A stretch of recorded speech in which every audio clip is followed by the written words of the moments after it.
3/4 of all the beauty and fragrance products. Imagine for a moment that you're at a party, someone comes up to you, says hi, tells you their name, and asks, "What do you do?"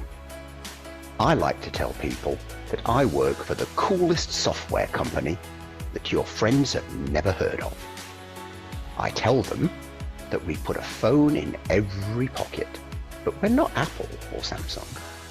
That we've put shoes on the feet of the world, but we're not Nike or Adidas. That we've given the world wings, but we're not Red Bull or Boeing. You see, whilst we think that software is cool, we believe that what you do with it is even cooler. That's why we help hospitals that care for the sick and injured to run smoothly, as well as government agencies that protect the most vulnerable and needy, and disaster relief organisations that swing into action in the most desperate of times. So, if you like to know what's cool before everyone else, and you'd be happy operating behind the scenes to make a real difference in the world, then here's your opportunity to learn some more. The world runs better with SAP, the coolest software company you've never heard of.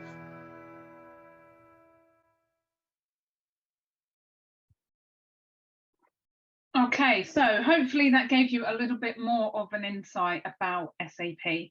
And as I say, today we're going to talk more specifically around employability, some insights from what we see out in the market, not just for SAP, but with other employers, and how you can increase your chances when looking for those undergraduate and graduate roles, how you build up some of your experience. So you will have seen from the video, we're working across over 25 different industries and really run the heart and the technology of those organizations, and whether that's their supply chain, their logistics, through to more their customer facing engagements, or how they actually run and support their employees, SAP technology will be powering that.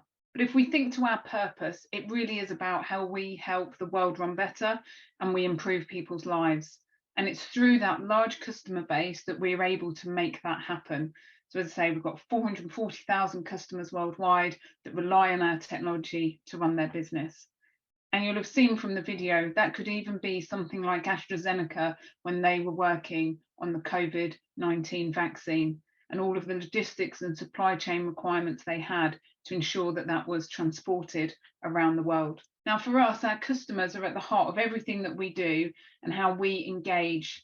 And as you start to look at organisations that you may want to do a placement with or secure your graduate role with, it's an opportunity to understand that within the industry, what we're seeing as the imperatives across all businesses, whatever their industry may be. The first one is around business transformation.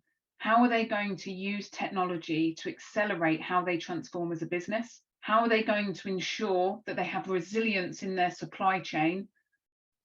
And as part of all of that, how do they ensure they have sustainability outcomes and ensure that they're a sustainable organisation? Now, the reason for sharing this is that we've all experienced COVID-19. We're all very aware of the impact of Brexit, additional things that are happening in the local and global economy and politics at the moment that mean organisations need to transform even quicker than ever before. And the resilience in their supply chain is way more important than we've ever seen.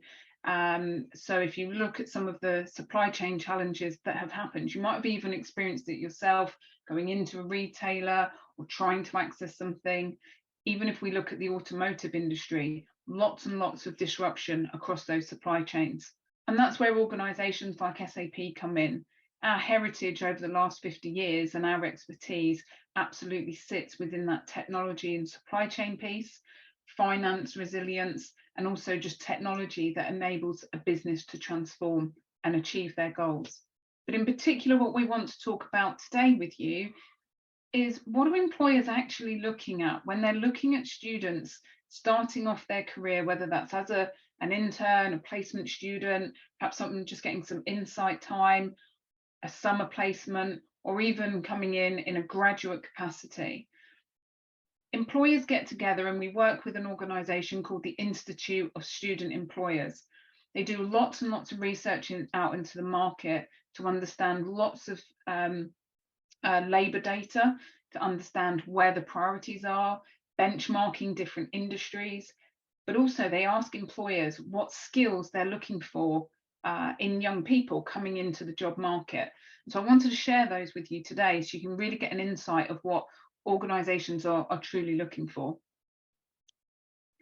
So this first piece here, and don't worry, you don't need to look at it too close up, there's a larger version coming in the next slide, but this gives you an insight across 2020, 2021 and then 2022, what employers were looking for in those leaving school and college and those in a graduate environment, and where they saw the skills gap the most in those areas. So we are going to zoom in a little bit and just look at that top sort of orangey red area, the real hotspot of where we see some gaps in skills.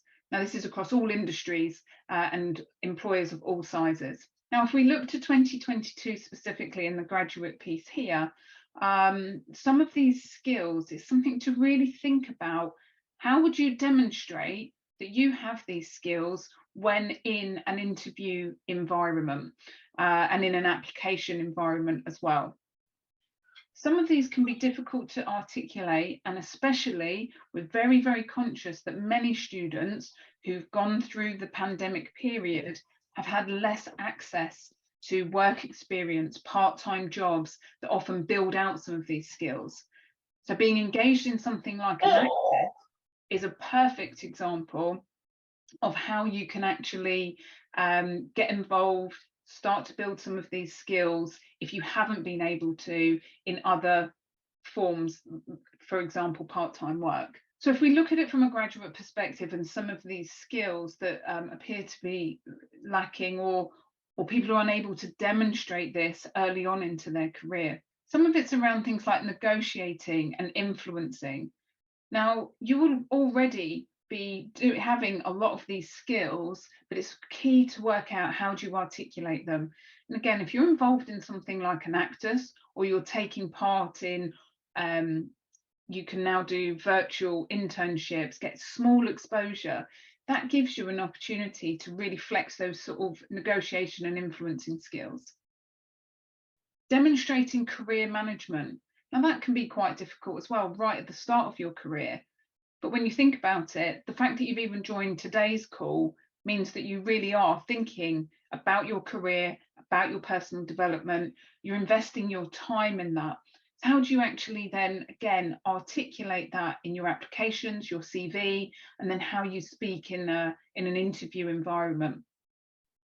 One of the things I really recommend you do is practice with a lot of these things. Spend time with each other. Build up little network groups where you can practice doing a telephone interview or a video interview. Take away some of those nerves, make it a lot more like your normal practices. It might feel a bit awkward and cringy at first, but it really will just get you into that mindset of what you need to do when thinking about applying to graduate roles. How are you going to demonstrate that you deal with conflict? It doesn't have to always be in a work environment. You might have examples of where you've dealt with this in a sporting environment. Perhaps you're, captaining your sports team. Perhaps you're involved in debating classes, whatever that might be. Or you've experienced conflict through school or a family environment. Being able to articulate what the situation is and how you personally are involved really demonstrates to an employer your understanding and capabilities in that space. Now, if you're currently a first-year student or a second-year student and you're thinking about doing a placement or an internship before hitting the graduate market, these skills will rapidly be built for you as part of your placement. And we see in our placement students, and you'll hear from Rihanna shortly, exactly how a placement can help build out these areas. So by seeing this insight, you now know what employers are saying when they're surveyed that they see as a gap.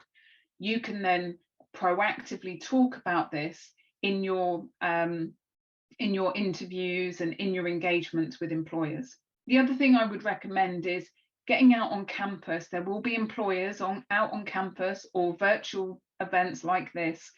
Go and have the opportunity to have a conversation, because face to face you'll be able to demonstrate something, and build a connection with individuals from perhaps that organisation's recruitment team. So when we start to think about CVs and applications and cover letters, this can feel really daunting, especially if you're starting to say, even if you're looking at a placement or graduate role, there's part of this is a numbers game, and there's a large volume of applications that you need to do, and conflicting advice that you'll be getting through family, employers, your university, perhaps advice you had from your school, and it's how do you actually navigate all of that advice. So when we think to the CVs, and it's an important piece to understand, especially in the early stages when you might start experiencing rejection letters, or you might be completely ghosted by an organisation and never hear from them from the moment you apply. It's knowing up front that that could be the case and how you build your resilience around that. Many organisations will have tens to 50,000 plus applications. And so for them, simply they will have automated systems that apply some algorithms that look at sifting processes. So often, if you haven't been selected for a role or an organisation that you're really passionate about, it might not even be related to your experience, your capabilities, your CV. It may be just a simple algorithm element that starts the first sifting process. And that sifting will continue throughout the application stages. Organisations are all very, very different in terms of how they approach this. And that might include things like psychometric tests. So really recommend trying to get hold of practice ones online and understanding how that fits within their application process. Some organisations, and SAP, I include SAP in this, still continue to actually review CVs and not have that automated element, which is something I'm particularly proud of. As much as technology has a very strong part to play in recruitment, I definitely think there's something about that human engagement that you can't always achieve from a technology standpoint. So really think about how are you going to articulate your CV? Have you kept it really clear around what your skills are? Have you demonstrated the additional things you're involved in? If you're involved in Enactus, absolutely have that on your CV. Are there other things that you're involved in, other societies? Perhaps there's volunteering, part-time work. That's often what employers are really looking at, because they know that's where the skills will be built. So employers' reliance on grades has changed, and it's changing quite rapidly in the last few years. Many organisations now have removed the prerequisite of a 2-1 as an example, and many organisations now are no longer only targeting particular types of university. So again, that's something to really be conscious of. They're looking for skills that can translate into the workplace more than any other thing. So the whole element here is about how are you going to stand out when there are thousands, tens or 50, up to 100,000 applications. What is it that's going to help you stand out? And it is those additional things like being involved with an organisation like Enactus, additional things like volunteering, or perhaps you've taken some time to go online and use employability hubs on organisations' pages. All of those things, or additional small certificates that you can achieve as part of that. Now, you need to get the right balance. You don't want to just go and do lots that aren't relevant, and you do also need to focus on your studies, but just getting a blend that's going to make you stand out. And perhaps it is meeting face to face with employers on campus as well that will help you build that credibility. Now, you're going to need a bit of a project plan when you start to look at your applications, because if you think about, we have some students and we know that they will apply to over 50 different organisations in order to have a chance to get even into the interview process. So you really need to have a project plan, because you don't know when that recruiter is going to call or text or get in touch, and you need to be on point for that, because first impressions really matter when they make that first call to you. So really think about understanding their application windows, focusing on your cover letter and your CV. Know what the job spec is and the role so that you can tailor your responses in an interview environment specifically to that role. Practice being on video. Many companies now, as part of the application process, are looking for a video.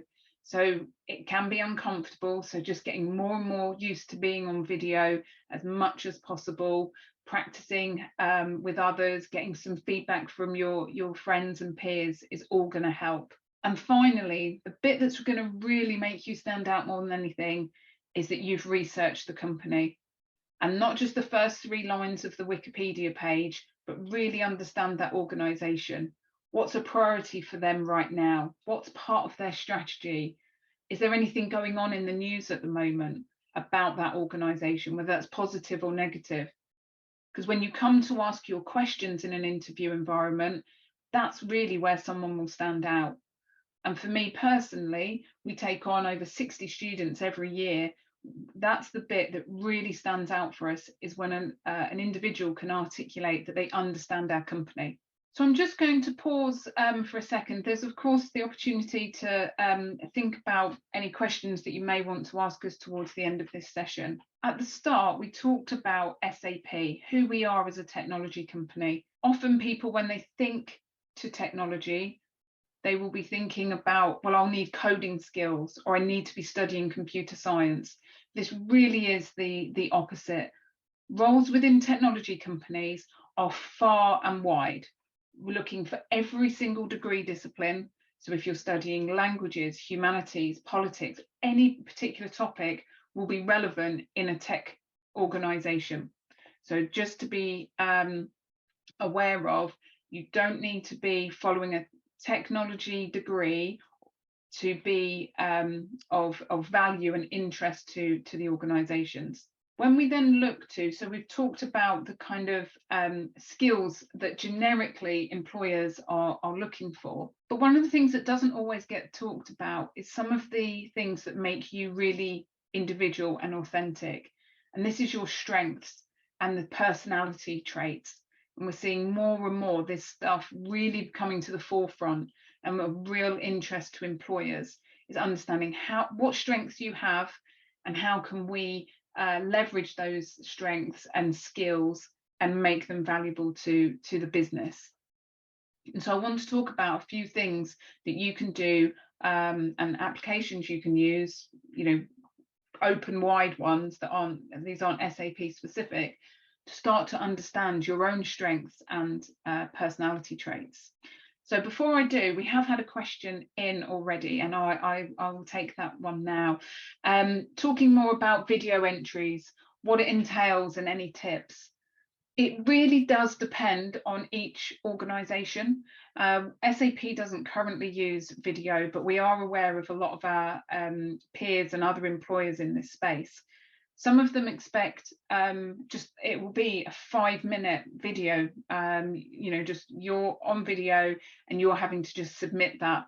And it's almost like a video CV. For others, it might be that they've set you a challenge statement and you're just having to respond specifically to that.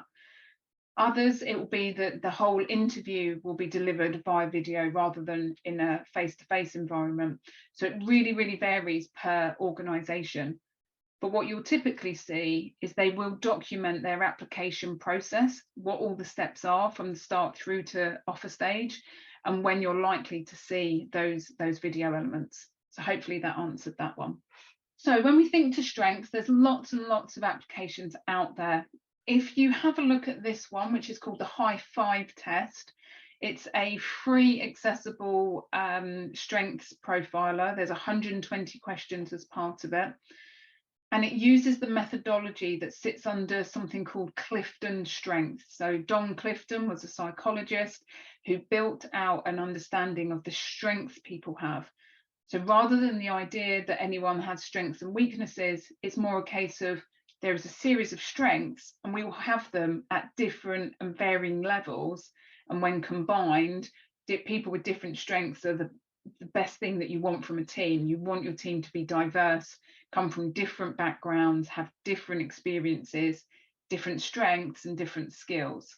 So it's 120 questions. It's a free platform, so I recommend checking that out.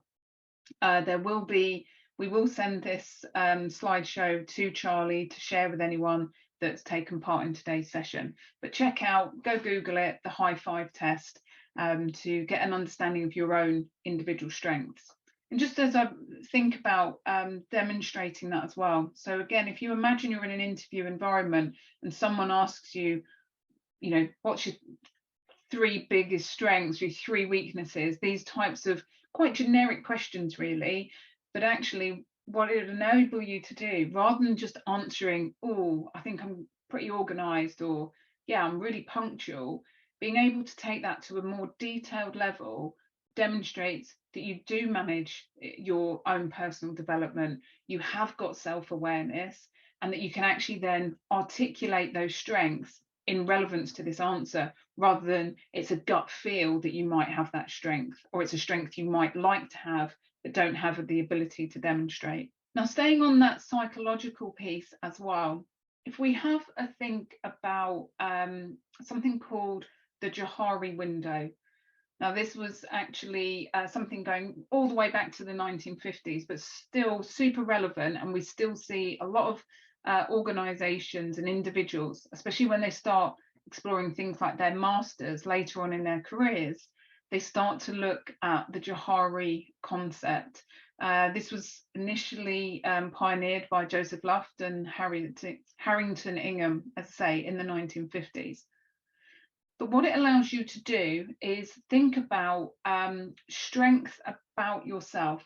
So there's the idea of your open self. This is information, skills, attributes about you that allows you to really know what you and others think of yourself. There's then the blind self. This is what others think about you, but you don't see. So often you will find there's people you work with. It might be friends, it might be family, it might be your university tutor. They might see a skill or a strength or an attribute about you that you just simply don't see. There's then the hidden self. There might be skills and strengths you feel you have, but perhaps others don't see them. And does that give you an indication of areas that you may need to focus on in order for people to understand that bit about you? And then there's the unknown self, where these attributes are not something you observe in yourself, and then others don't either.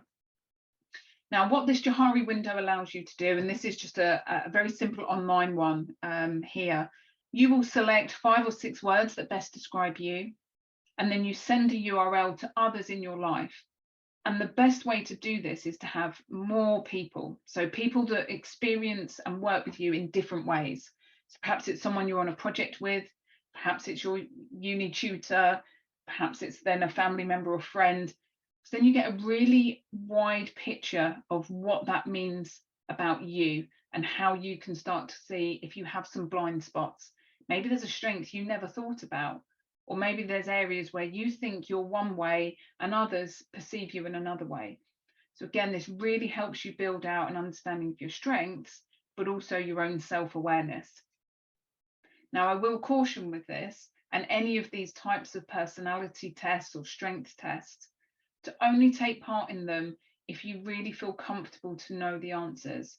For some individuals, this level of self-reflection can actually cause levels of anxiety because they're not quite ready to step into that space. So if you think that might be you, then I'd really recommend not digging too deep until you're ready, or perhaps you'll do it once you're in the workplace and you've started to feel more comfortable about your strengths. There's also 16 personalities. This goes back again from a psychology perspective based on my Briggs, and it allows you to understand your personality traits. So the idea being that there's 16 distinct personalities that sit across 4 different quadrants. There's a link here, and again you can just Google to go on 16 personalities. But the reports are really insightful. It gives you an insight into how you tick, how you might work. And most people that do these really start to understand how they might be interacting with others, and strengths, and where that all fits into whether it's their identity, their energy, and how they operate. So as I say, there's lots of free platforms out there that help you build out that level of self-awareness. So I'm going to pause there. So we've really looked at SAP as an organisation, the types of skills that employers are looking for, and then how do you actually start to understand your own strengths and attributes about you as an individual. We're going to come on now to talk about opportunities for roles at SAP, but I'll just pause to see if there's any questions that have come through, Charlie. Yeah, of course. No questions at the moment. If you do have questions, do just pop them into the chat or direct message me if you don't want it to be a kind of public message. If you want to keep it more private, but that's absolutely fine. No questions at the moment, Lindsay. Cool, thank you. So students of Enactus that have joined this could be at different stages. So as I say, you might be a first or second year student that's thinking about doing a placement. For others, you may be thinking about graduate opportunities. Equally, you may have friends or family members that are actually thinking about placements. So we're going to share information about both. So we've gone live with our roles. So we offer a 13-month placement program across all different business areas. So from technical support and software engineering into more people-focused areas in human resources and talent acquisition, all the way through, as you can see here on screen, to our sales and pre-sales teams. So whatever your level of interest, your skills, and what you're looking to go for, there will be a role within SAP in our placement program that will interest you as part of your search. You can see here we've worked with Rate My Placement, and that's where all of our roles are available, and we will share a QR code shortly. But we're very proud to have worked with them over the last 12 years, and through that time being listed in their top undergraduate, or their new name for it, which is Best 100 Student Employers. And we're very particularly proud of our position as the second best student employer in the tech and IT, in the IT and telco space. Then as an organisation overall, across all of our employees, we've just in the last week just been announced as the top 5 in tech in the UK. So really encourage you to, when looking at organisations, have a look at some of their credentials, understand what's the culture like in those businesses, and what it might mean to work for those companies. So if you're going to do a placement, and it could be at SAP or other organisations, or perhaps it's an assessment for a graduate role, some tips around how to approach it. So interviews, you're now going to see each organisation is going to be quite different. Some are doing hybrid, so they're doing part of it face-to-face and part of it in a virtual environment. And some are doing completely virtual and some are completely back to face-to-face. So it really varies. So ask those questions as part of it. Think about what we've talked about in your interview. How are you going to best articulate your skills and strengths and why they would want to employ you? But also, what questions are you going to ask that make you know you want to work for that organisation? Because it very much is a two-way street. You want to make sure you're working for a company that you believe in and you trust their values, and that it's a company that would motivate you. So you want to be asking questions to understand their true culture and their true strategy. But likewise, you want to be able to demonstrate in your interview that you've got all the necessary skills or the desire to learn to build those skills when you join their business. Think about collaboration. One of the things that they'll really observe in an assessment centre is how you work with others. So it's not about who's most extroverted, who takes the lead on all of it. They'll be looking at so many components of how someone collaborates throughout the day. And not just in the teamwork. If there's a teamwork project, employers will assess you from the moment you walk through the doors to the moment you leave. So it could be how you interact with the reception teams, or you might be invited to go to lunch on their catering site. Every aspect people will be observing. So really think about how you will operate if you were at an assessment centre. And if that's a virtual assessment centre, how do you have the best environment, especially on a video basis, for the employer to engage with you? What's your background like?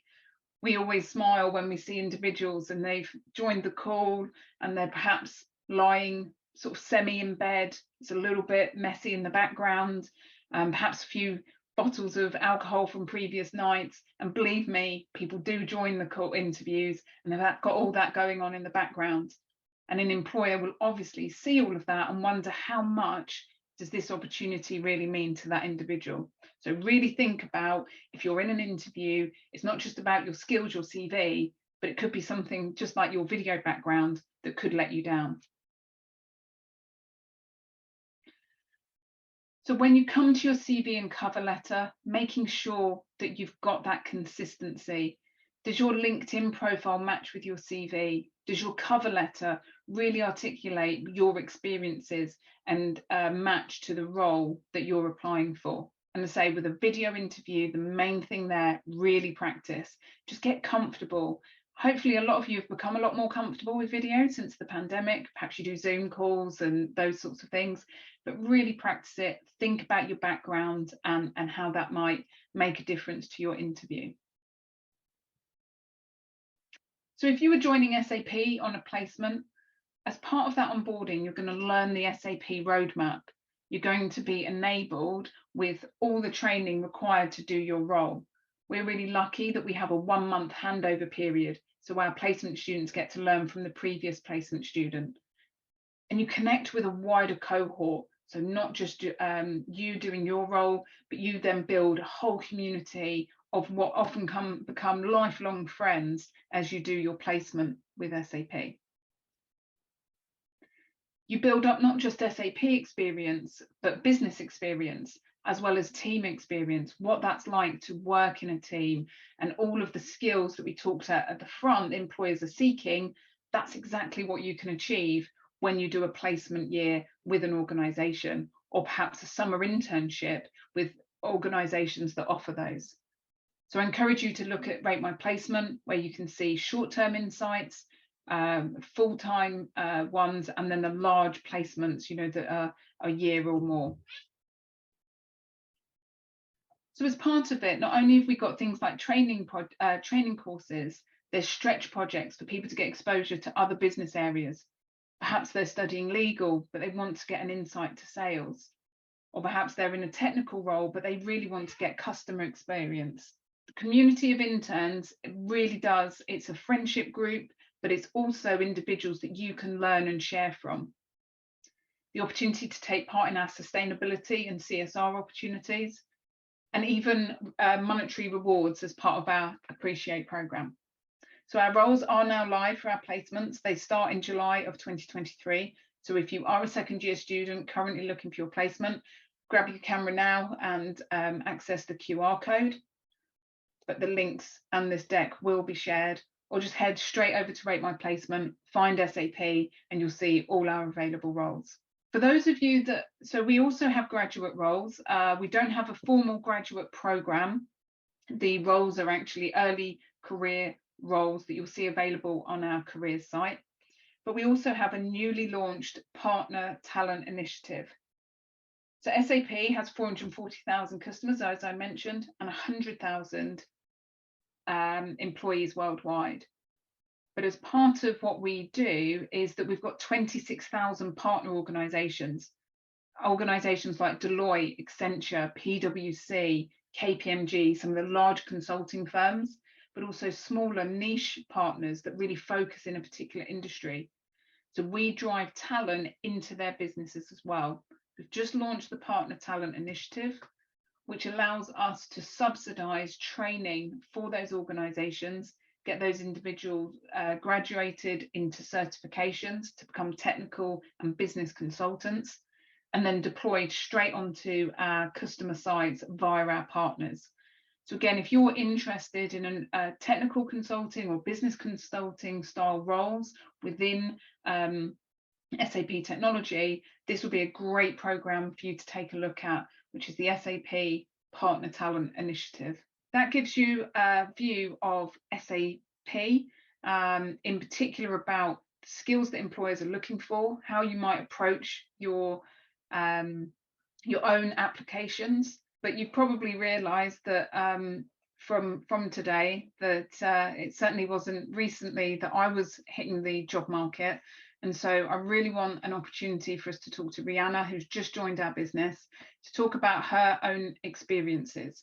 So I'm just going to stop sharing. The links and this deck will be shared, or just head straight over to Rate My Placement, find SAP, and you'll see all our available roles. For those of you that, so we also have graduate roles. We don't have a formal graduate program. The roles are actually early career roles that you'll see available on our careers site. But we also have a newly launched partner talent initiative. So SAP has 440,000 customers, as I mentioned, and 100,000 employees worldwide. But as part of what we do is that we've got 26,000 partner organisations like Deloitte, Accenture, PwC, KPMG, some of the large consulting firms, but also smaller niche partners that really focus in a particular industry. So we drive talent into their businesses as well. We've just launched the Partner Talent Initiative, which allows us to subsidise training for those organisations, get those individuals graduated into certifications to become technical and business consultants, and then deployed straight onto our customer sites via our partners. So again, if you're interested in technical consulting or business consulting style roles within SAP technology, this will be a great program for you to take a look at, which is the SAP Partner Talent Initiative. So that gives you a view of SAP, in particular about skills that employers are looking for, how you might approach your own applications. But you've probably realised that from today that it certainly wasn't recently that I was hitting the job market. And so I really want an opportunity for us to talk to Rihanna, who's just joined our business, to talk about her own experiences. So I'm just going to stop sharing, and we're going to have a quick chat with Rihanna about her own experiences. So Rihanna, you joined SAP on the 1st of July as a business associate, but I'm keen to understand, what was it like from the moment you decided? So if we think right at the start, what made you decide to do a degree with a placement? Right, so hi everyone, I'm Rihanna, and yeah, like Lindsay said, I've been at SAP since July, so still all relatively new to me. And I knew instantly when I started the degree, I knew I wanted a sandwich year in industry. Now, this was mostly because I didn't know the career path I wanted to take, and I didn't have a specific job role I was looking for, and I wasn't sure what I wanted to do. So I thought, if I get out there, use the theory that I've learned at university, put this into practice in the world of work, and actually find out a bit about myself and find out what career I'm interested in, what parts of the business maybe I don't enjoy so much and know not to go back to after uni, and what parts of the business I really did enjoy. And if I'm totally honest, I still don't have a strict career path now that I want to take, but I definitely have a much better idea of parts of business that I'm definitely enjoying. Perfect. And it's probably about a year ago that you'd have started your applications to different companies. What's that like in terms of going through all of their processes, and what's it like to deal with rejection? Yeah, so I found the process really, really daunting. I mean, I'd never applied for a job like that before. The amount of applicants and the amount of people applying was really, really daunting. So I found that the best way that I dealt with it is I found the job that I thought I would enjoy the most. So I didn't just go out and apply for every single job. I actually read the job description and thought, does this job suit me? Would I enjoy doing this job? Because there was no point in applying for hundreds of jobs and I knew I wouldn't enjoy them. But of course I did get rejection, and it's not nice, and it's hard not to take it personally. But the only advice I can give to everyone is don't take it personally, just use it as experience. And even when I didn't get, a particular job, you've still got that experience of, okay, well, I could have done this better in this interview, or maybe this in person was looking for this from me and I offered them. So it's just about working out what people what you can take away from the experience of the interview, and try not to be so harsh on yourself, and just try and take away as much positives as you can from the experience, because it is overwhelming. And one key tip I would say, that when you're in the process, do not alter your personality at all, because you've got to then work with these people for a year. So if you change your personality, that's going to be a hard act to keep up with for a year. So definitely be yourself. And that's what I did, and I found a role that was, it feels like it's tailored for me, so it worked out perfectly.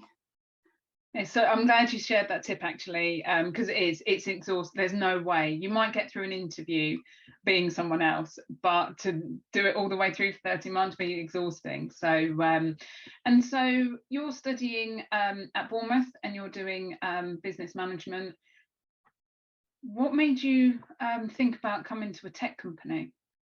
So the reason, one of the reasons I chose tech was because I wanted an area of business that I knew would have quite a broad scope, because I didn't have that distinct career path. I didn't know I wanted to be an accountant at a finance firm. I knew I wasn't sure yet. So I wanted to go somewhere where I could develop as many skills as possible. And with tech, I mean, you can get quite a lot of skills, and especially that broad scope, instead of having that niche skill set. And the one other thing I would say is I'm one of those people that I really enjoy staying up to date, staying current. I like learning, and with tech, I mean, it's always changing. There's always something you can be doing, always something you can be learning about. So that's one of the main reasons I chose tech. And so what was it like? So from the moment, so you applied, and then you had to go kind of through SAP's process and an assessment centre and those sorts of things. What was that experience like?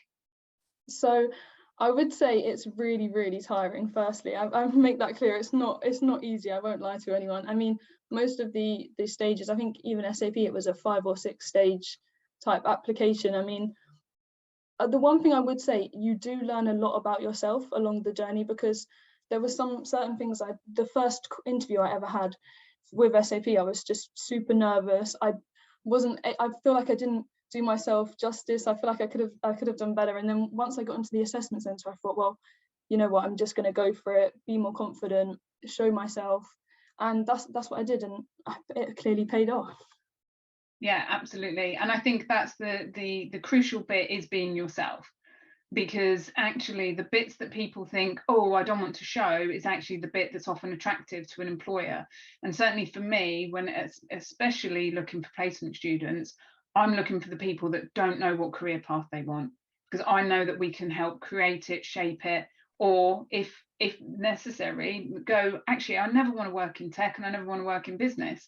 Then it was still worth it, because you haven't then found that out 20 years into your career or something like that. So that's, for me, you don't have to answer all of the criteria or whatever it might be, or have a really defined career path. Now, if you do have a really career defined one, there's obviously companies and different roles that can make that happen as well. But if you haven't, and you're not sure, that's the way that you can go about it.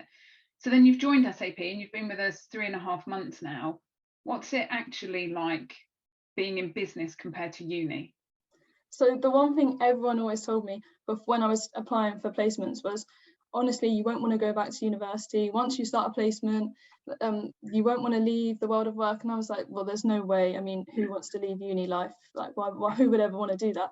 And now I'm that person saying, yeah, I don't want to go back to 3rd year uni. Like, work is so much better. And it sounds crazy to say, but honestly, it is so true. I mean, even on a personal and a professional level, I feel like I've just grown so much in the last 3 months.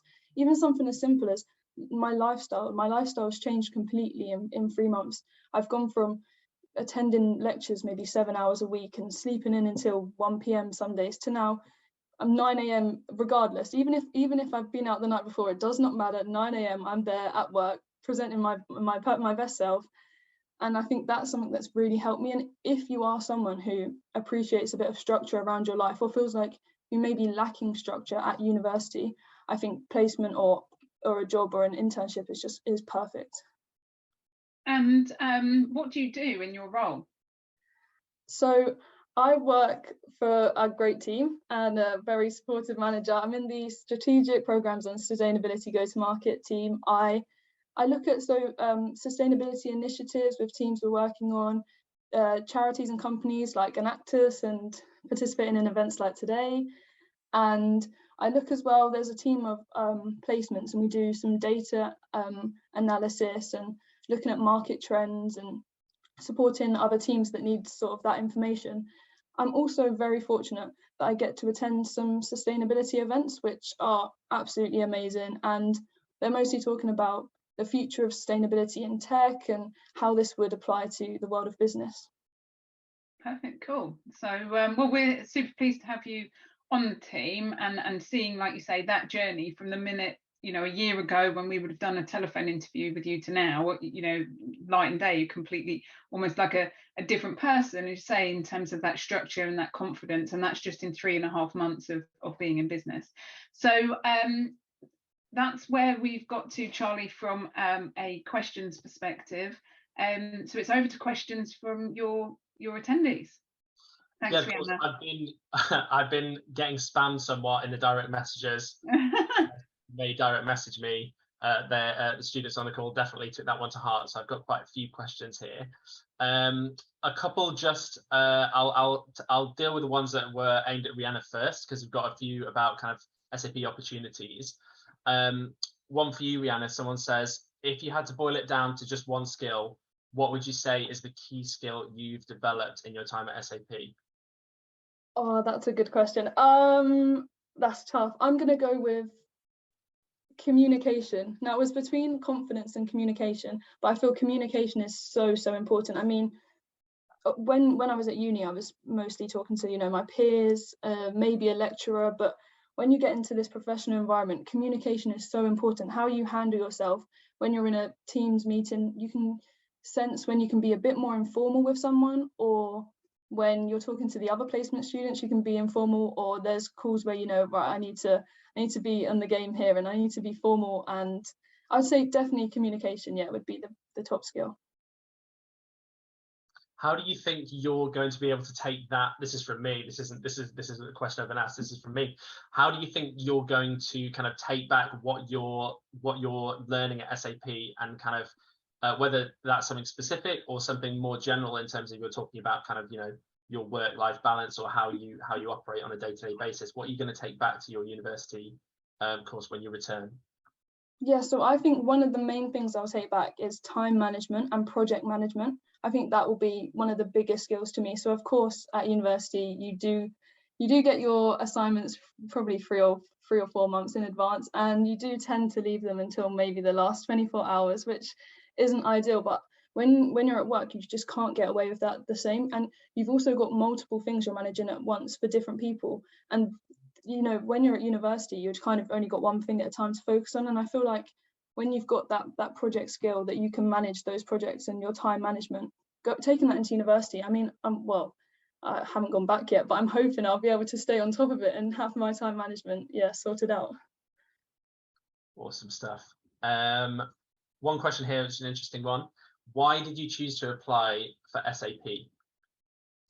Right, okay, so the reason I applied to SAP, and this is because I did not know what I wanted to go into. I had no idea. So I decided to apply for SAP because when I looked at all the company's key descriptions, that's the only way they have like personal skills you would need and job description. And that's the only way I knew what company I wanted to apply for. And it was just a company that I feel, one, I could offer them those skills that they've listed out, which I felt like I could with SAP.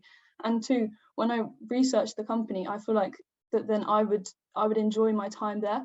And when I researched SAP, one of the first things I found was their sustainability. So I knew I wanted to go into sustainability, obviously hot topic at the moment, super interesting. And I thought, well, that's kind of like the done deal for me. Good stuff. Got a question in the chat as well, which I'm not entirely sure what it's referring to, but I'll adapt it slightly.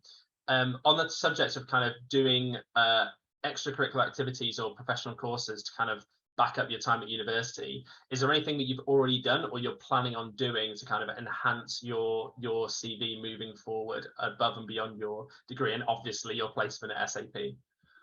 Yeah, so obviously due to COVID, I was worried that I didn't have a lot of experience, but had quite limited experience behind me. So I felt that, so I went on to the Open University, and they've got courses that offer you really good context into the world of business. They're completely free to do, and they take you, some take up to like 30 hours, some are only 8 hours, and they give you a lot of context into the world of business. And I feel like they really helped me going into this. Yeah, but also I did do, like Lindsay did say earlier, I did do some of the personality tests.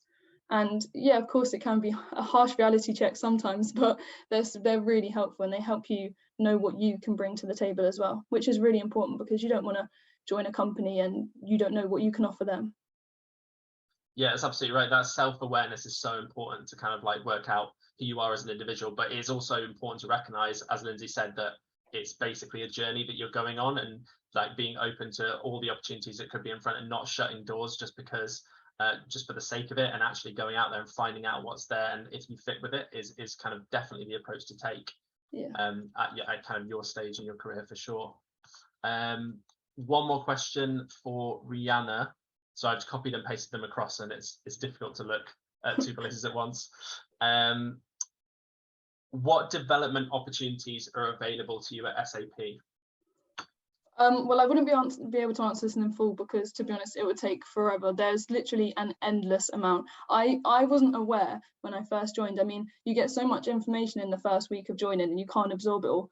So I didn't realize, it wasn't until maybe 5-ish weeks into my placement when I started looking at the development links we've been sent. I mean, there's stuff from PowerPoint, Excel, training on presentations, to certification in actual technology and SAP technology. There's also like communication skills. There's software courses.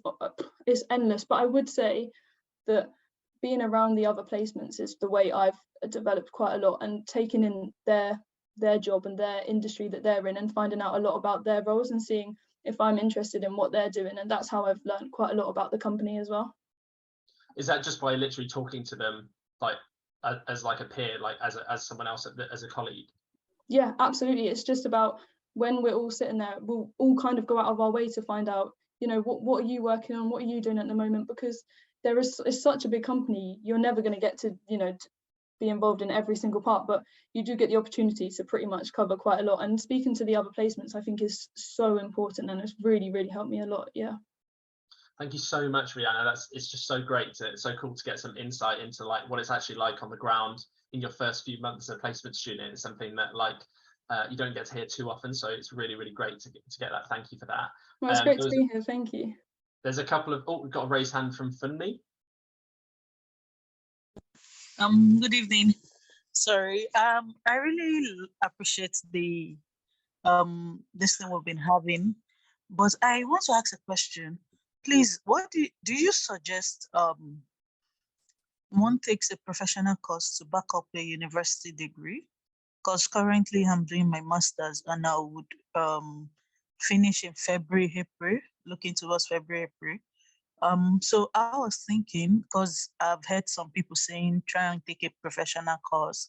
UK work environments would actually appreciate that, and things like that. I was thinking, is it something you would encourage that one go into, or just hold on, get a job, and if you want to, you can have it after that? Yeah, I think, thanks for the question from me. I think it really depends on every employer and the role types as to whether they're seeking that.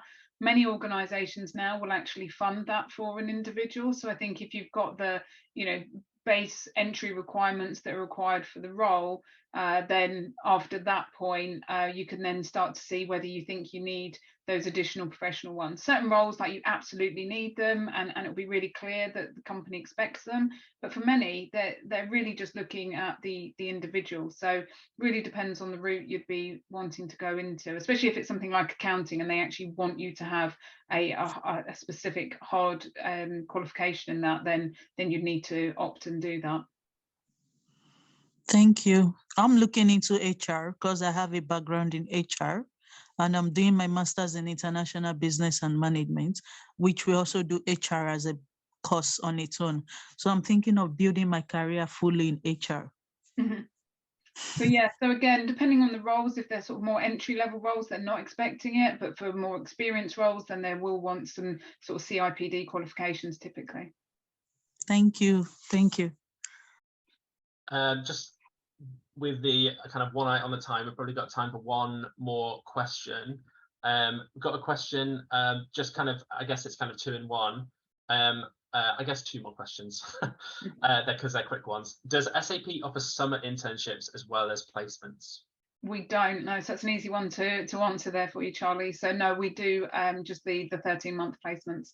But saying that, it's our partner network that I'd really encourage you to have a look at. Some really great ones. PwC have an amazing one, and if you go on to Rate My Placement, you can see which ones are actually the summer ones.